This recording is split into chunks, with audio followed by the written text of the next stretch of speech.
जब गुर्बत आती है ना घर में और बच्चे को कमाने के लिए निकलना पड़ता है तो सारे शौक मर जाते हैं। एक ही शौक रह जाता है कि आज अपनी अम्मी के लिए और अपनी बहनों के लिए रिस्क कमा के लेके जाना है। मैंने ब्रांड के बाहर, शालामार रोड के ऊपर बहुत ब्रांड्स हैं, मैंने उस ब्रांड के बाहर बच्चों को काम करते हुए यही सवाल पूछा है जो आपने कहा कि बेटा तेरा दिल नहीं करता जिस ब्रांड के आगे खड़े होकर तुम ये छोटी छोटी 2-2, 10-10 रुपए की चीजें बेच रहे हो इस ब्रांड के। तो उसने आगे से पता मुझे क्या जवाब दिया, कहता बाबूजी ये ब्रांड तो आनू नजर आ रहे ने, मैनू तो इतने गाह की नजर आ रहे ने। अपने ब्रांड नजरों से ओझल हो जाते हैं जब आपका दुख इतना हो बड़ा हो, जब आपने रिस्क कमाना हो, जब आपने घर रोटी लेके जानी हो।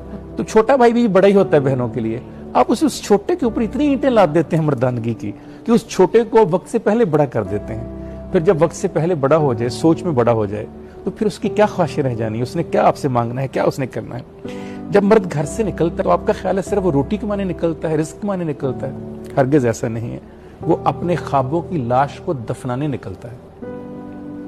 हम हर सुबह जब घर से निकलते हैं तो हमारे एक आरजू होती है, एक उमंग होती है, ख्वाहिश होती है, एक डिजायर होती है। उसे दफनाने के बाद दुआए मगफरत करके तब हम काम के लिए निकलते हैं। वरना किसका दिल करता है सख्त सर्दी में अपना लहाफ छोड़े? किसका दिल करता है गर्मी में एसी छोड़कर जाए? किसका दिल करता है पंखे की ठंडी हवा छोड़कर इस गर्म थपेड़े खाने के लिए बाहर चला जाए? कमीने किस्म के लोगों को सर कहना पड़े, बदबूदार इंसानों की बातों को खुशबूदार कहना पड़े, जिनकी बात सुनने को दिल नहीं करता उन लोगों को कहना पड़े sir sir sir sir sir.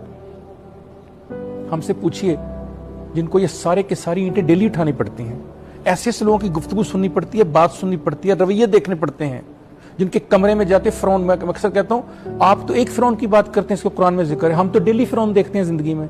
ये फिरौन ही तो जो अपनी गाड़ियों से इस तरह हकारत से देख रहे होते हैं काम करने वाले बच्चों को, ये वही है जिनकी आप बात कर रहे हैं, जो काम के लिए निकले हैं, जो रिस्क कमाने के लिए निकले हैं, जो दुख में निकले हैं, जिनके साथ अभी आपने टीन एज लगाया और वो एक ही वक्त में 4 अपने कस्टमर्स को डील कर रहा था, उसे हिसाब करना नहीं आ रहा था। मेरी आंखों में आंसू आ गए उसको देखकर। मैंने कहा बेटे पढ़ते हो? कहता अंकल पढ़ता था। मैं क्या आप क्यों नहीं पढ़ते?